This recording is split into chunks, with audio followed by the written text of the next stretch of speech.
ಕಣ್ಣಲ್ಲೇ ಈ ಪ್ರೀತಿ ವಿಚಾರ. ನಾ ಕಳಿಸಿದಂಥ ಮನವಿ ನಿನ್ನನ್ನು ತಲುಪಿತೆಂದು ಹೇಗೆ ತಿಳಿಯಲಿ?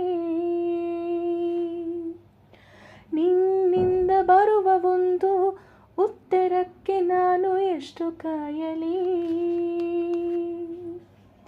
ನಿನದೆ ನನ್ನ ಜಗವು, ನನಗೆ ನೀನು ವರವು, ಇದನ್ನು ಹೇಗೆ ಕೂಗಿ ಹೇಳಲಿ?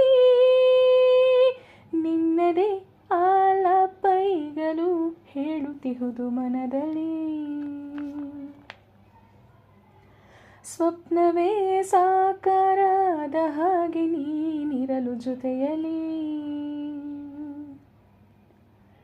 ನೀನೊಮ್ಮೆ ಆಲಿಸು ಮನದ ಕಿರುದನಿ, ಸದ್ದಿರದೆ ಮೂಡಿದ ಆ ಪ್ರತಿಧ್ವನಿ.